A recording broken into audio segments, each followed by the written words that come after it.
Hello everyone, this is Madhavi Karamudi, Assistant Professor in CSC Department. In this lecture, I'll talk about XML, one of the most important markup language. First, we'll see the basics of XML. Then we'll see the difference between HTML and XML. After that, we'll see one example program on XML. First of all, XML stands for Extensible Markup Language. And it is one of the important markup language just like a HTML. But here, there are a lot of differences between HTML and XML. If you can see the HTML, hypertext markup language, in that all the tags are predefined. At the time of language design itself, they have created some tags and they have given those tags for us for creating dynamic web pages. But here, in case of XML, the complete flexibility is given to the developers itself. There is no predefined tag in the XML. All the tags are user defined. So while writing the XML program, the developer have the flexibility to use his name as a element name or as a tag name. He can use whatever name he wants for the XML elements. And if you can see one more difference between HTML and XML, these two markup languages may be from the same family, but the purpose of these two languages are completely different. If you see the HTML language, in HTML, the main concentration only on how to display the data to the user in the web page. But in case of XML, this XML mainly focuses on how the data to be stored in the document. So this XML language is mainly designed for storing the information and for transporting the data between various applications. And here, if you want to create any kind of web application, first of all, we store the entire information about that application in the XML file, and that data will be sent to the server from the client about the application. And at the time of executing, the server will take the information about that application from the XML document. So completely the XML document is designed for storing the data and transporting the data between the various applications. And in XML, all the tags are self-descriptive. There is no predefined tag in the XML. And this XML is also a W3C recommendation just like a HTML. So W3C recommendation means this XML language is also developed by W3C people, World Wide Web Consortium people, just like a HTML. And if you see the syntax of element description in the XML language, in any markup language, element is one of the basic building block. So without element, we can't write any program in the markup language. Not only in XML, in HTML also, element is one of the basic building block. Now see how to write the element in the XML. So here we can use any name for the element. So this is the syntax. Every element starts with the start tag, followed by the content, then ends with the end tag. So here end tag name should be the same as start tag, but it will proceed with the forward slash. So this is the syntax of writing the element. Here the user can use any name for the elements. Now see the parts of the XML document. So in any XML document, that entire document will be divided into two parts. One is prologue part, second one is document element part. So that prologue part contains information about the version of the XML that you are using in the XML document, and whether your XML document is a standalone document or it is depending upon any other document, and what encoding type your XML document is using. This entire information we can supply in the XML document by using declaration statement like this. So this declaration statement, XML declaration statement, comes under the prologue part. Okay, so here always in XML, declaration tag, XML declaration tag starts with the question mark, followed by name of the XML, followed by XML, and ends with the question mark.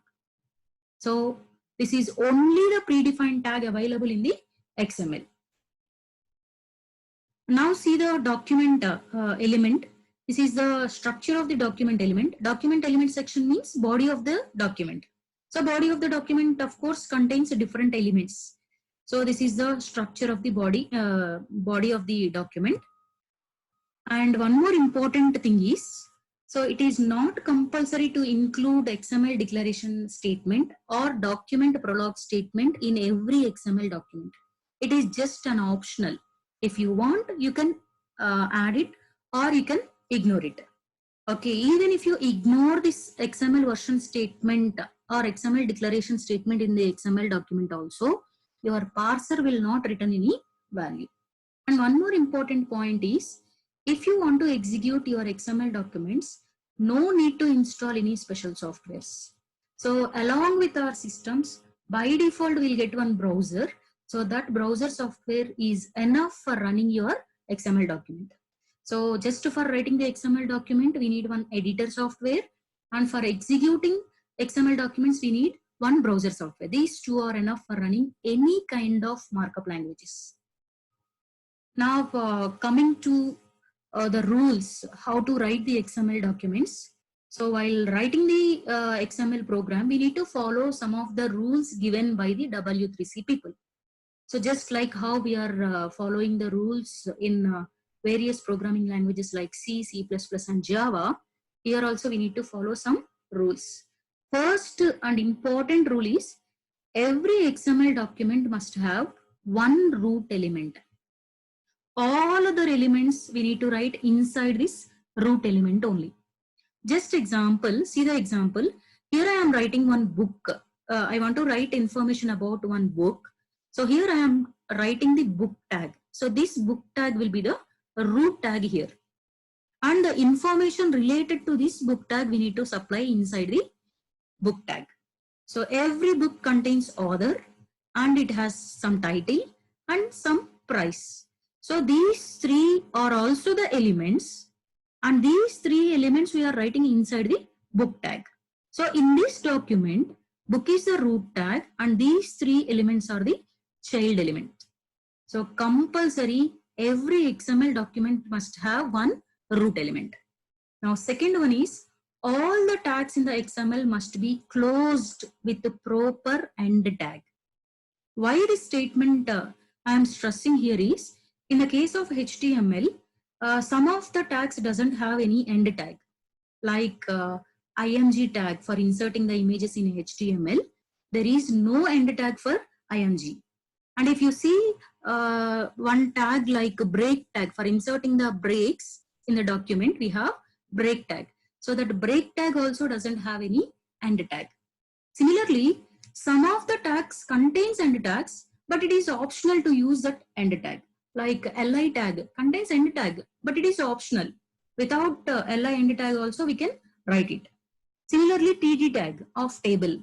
So there also end tag is optional for td tag. So like that, in HTML for few elements we can we may write or we may not write the end tags. But in the case of XML, compulsory all the tags should be closed with the proper end tag.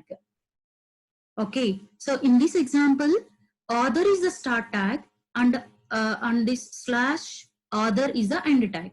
Here title is the start tag and forward slash title is the end tag. And this is the start tag and this is the end tag. And here also this root element is having end tag. Now next one is, all the tags must be properly nested. So in which order you are opening the tags, so in the same way we have to close it. Suppose all the suppose if you are writing one tag, that should be closed at end, and inside this tag if you are writing another tag, that should be closed first. Okay, and another thing is, all the tag names are strictly case sensitive in XML. So here if you use lowercase letters author, and at the time of closing if you use capital letters, then definitely your parser will treat these two as two different tags. So in XML, uppercase letters and lowercase letters will be considered as different ones. Okay, and next one, tag names cannot contain any spaces. Suppose here while writing the tag name, you should not leave space between these tag names. if you leave space between tag names, it will be considered as two different tags. So there is a chance of getting confusion. That is the reason why no need to use the space between the tag names. And next one is attribute should be specified in the start tag. So here attributes means every element, suppose if there is an XML element, if you want to give more description about that particular XML element, then we need to use properties, or we can also call it as attributes. So by using attribute, we can describe more about that particular tag. Suppose if there are any attributes for the tag, that attribute should be specified in the start tag only. Suppose if you see here in this example, here we have one tag called as author. In this, we are writing one attribute called as surname.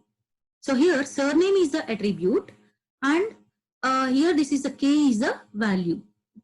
So if you are writing the attributes in the start tag, that attributes should be written in the form of name value pairs, and always the value of the attribute should be enclosed with double quotes. And here also there is no in XML white spaces will be preserved. Suppose here if you leave any spaces, or at the time of writing content of the element, if you leave some spaces as it is, that will be displayed on the screen. It will not truncate the white spaces with single space. But in the case of HTML, if you leave multiple white spaces, it will be truncated with the single space. But in XML, that will not be the case. So your XML parser will preserve your white spaces. So these are the main rules we need to follow while writing the XML document. And next important thing is XML references. So what is the meaning of this XML references is, so if you observe the XML elements here, if you observe XML elements here, always the element starts with the less than symbol, tag name written inside the less than and greater than symbols. Just assume that in my XML program, I want to compare the marks of the student, whether the student got less than 50 or greater than 50. So that condition I want to write inside the XML page. So in that case, definitely we need to take the help of less than and greater than symbols. So if there is a need of using less than and greater than symbols, at the time of parsing, the parser will get the confusion that whether you are starting the tag or you are writing the less than symbol, or by seeing the greater than symbol, the parser will get may get the confusion that whether you are closing the tag or it is a greater than symbol. So that kind of confusions may be raised for the XML parser. That is the reason why some of the symbols we should not use directly in the XML document. So in that case, how to use those symbols in the XML document is by using entity references or XML references. Now see, these are the symbols that are not allowed to write directly inside the HTML as well as XML pages. So less than you should not use directly. Okay, if you want to use this less than symbol in your XML program, you have to use entity name like this, ampersand LT semicolon. So always all the entity names ends with the semicolons. So this means that less than. Suppose if you want to use greater than, ampersand GT semicolon, ampersand AMP semicolon. Suppose if you want to use hyphen, then ampersand APOS semicolon. Like that we need to specify. Directly we should not use these characters in the markup languages. Not only in XML, it is valid in the HTML also. Now coming to the XML comments. So in any programming language, writing the comments in the programs are good practice, because we know that these comments are used to make the codes more understandable for the developers. So if you want to describe more about your code, we need to write the description in the form of comments. Now see how to write the comments in XML document. In XML, we'll use HTML kind of comments. So in HTML also, same symbols we'll use for writing comments. Okay, so always it starts with angular bracket less than symbol, exclamatory sign, 2 hyphens. Then content of the comment, whatever content you want to comment it, that content. Then it should end with 2 hyphens followed by angular bracket. This is the way to write the comments in the XML document. And we should not use these comments anywhere in our XML program. There are some rules for adding these XML comments to the program. So where to add these XML comments is, and where we should not use these XML comments is, we should not write these comments before the XML declaration. Because always the XML declaration statement should be the first statement in the XML document. You should not write any other statement before XML declaration. So that is the reason why you should not use comment, or you should not write comment before the XML declaration. And you cannot use these comments. You cannot use these comments inside the other comment. Okay, nesting of comments are not allowed. And you should not write these comments inside the tag name. And you should not write these comments inside the attribute names. You can use these comments in the text of the tags, but you should not write inside the tag names. So these are the rules we need to follow while writing the XML programs. Now see one sample XML program. So always, and one more important point I forgot to note. So here, always your XML programs saved with .xml extension. Always XML programs will be saved with .xml extension. Suppose if you want to write this program, you just open one editor. It may be any kind of editor. Write the program, save with .xml extension. And for executing this program, just open that program with by using any of the browser, then automatically the result will be displayed on the screen. So here your browsers will execute your XML programs. Internally, every browser contains its own parser. That parser will parse all the XML documents, and then it will display the code on the screen. And one more important thing is, here your whatever content you have written inside the XML document, same content will be displayed as a output on the browser window. Nothing changes in that. So whatever code you have written inside the XML document, same content will be displayed as a output on the browser window. We'll see that output also. First try to understand this code. So always the XML, just now I told you, XML document is divided into 2 parts, prologue section and document element section. And the prologue section contains XML declaration statement. Writing XML declaration statement is optional. If you want to write it, you can write it. But if you are writing it, always it should be the first statement in the XML document. And next one, every XML document should have one root element. So in our document, bookstore is the root element. So inside this root element, we can write any number of child elements, right? So inside the bookstore, here bookstore application, here we are storing the information about books. So here I have stored 2 books information. So inside this bookstore, I am writing one book information here and another book information here. And here first book is comes under children category. And the title of this book is Harry Potter. Here, this title is having one attribute, that is lang. Okay, that means this Harry Potter book is written in the English language.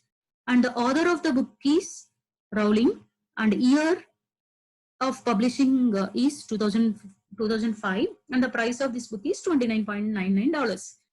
And now coming to the second book. So here this book belongs to the web category, web programming category, and title of this book is web programming. This is also uses English language, and the author of the book is Uttam K. Roy, year in 2003, price is 49 rupees. Okay, so here what we are doing in this example is, we are storing the information about the books in the XML document. Okay, let us see how to execute this XML document. This is my XML program. I have saved with the .xml extension. Now see, just with the browser, we need to execute it. So whatever code we have written inside the, sorry, here, this is another program. Here I have included 3 books information. In that example, I have shown only 2 books just because of space constraint in the slide. So here there are 3 books information. 3 books information I have written. Book category, cooking, title, author, book category, children, book category, web. So as it is how we wrote in the XML text editor, in the same way the output is displaying here. Okay. And one difference we can observe here is, before this elements, here it is displaying some arrow marks, right? So this arrow marks indicates that those are the parent elements or root elements. Suppose here see, if we click on the root element arrow mark, automatically that entire document will be hidden from the user. And if you just click on it, it will expand. Okay. Now here, this is the book tag, and book tag contains title, author, year, and price as child elements. Now, if you click on this book tag arrow, automatically that will disappear. And here, if you click on this, it will disappear. Here also same. Okay. So from this, what we can understand is, in the memory, all your parser will store your XML document in the form of tree structure. This is a root node, and this is a child of bookstore, and title, author, year, price are the child elements of book element. So these are the basic concepts of XML language. Now coming to the next topic, types of the XML document. So how many ways, or what are the categories of these XML documents? So there are 2 categories of XML document. First one is well-formed XML document. Second one is valid XML document. When the document is said to be well-formed XML document is, whenever you follow the syntax rules given by the W3C people for writing your XML document, then that document is called it as well-formed XML document. Okay. So if you can follow all the rules given by the W3C people for writing your XML document, whatever rules we have seen in the previous slides, then the document is called it as well-formed XML document. Now coming to the second category, valid XML document. So when the document is said to be valid document is, an XML document must be well-formed. In addition to that, it should satisfy the rules of DTD and XML schema. Then only your document is said to be valid XML document. Okay. So what we can understand from here is, any well-formed document may be valid document. Sorry, all the valid documents may be well-formed documents, but all well-formed documents may not be valid documents. Okay. So if you can follow all the rules given by the W3C people, then those documents we are calling it as well-formed documents. In addition to well-formedness, if you can follow the rules that are stated in DTD and XML schema, then those documents we are calling it as a valid XML documents. So for checking whether your document is well-formed or not, by seeing the document itself, we can say it, whether it is well-formed or not. But for checking whether your document is valid document or not, we have a lot of XML validators are available, tools are available. So with that, we can validate our XML document with specified DTD and XML schemas, and we can say that whether it is valid or not. Okay. So in next session, we'll going to discuss about DTDs and XML schemas. These two are very, very important concepts. And what should be there in this DTDs and XML schema is, simply these documents defines the legal basic building blocks of the XML document. That means how to write the elements using DTD or XML schema, and how to write a child element, how to write the root element, how to specify attribute, what are the how many number of childs that particular root element is having. So all this information we can specify it by using DTD and XML schema. So in next session, we'll see how to write the DTD and XML schema for the XML document. Okay. So with this, I am closing the session. So thank you.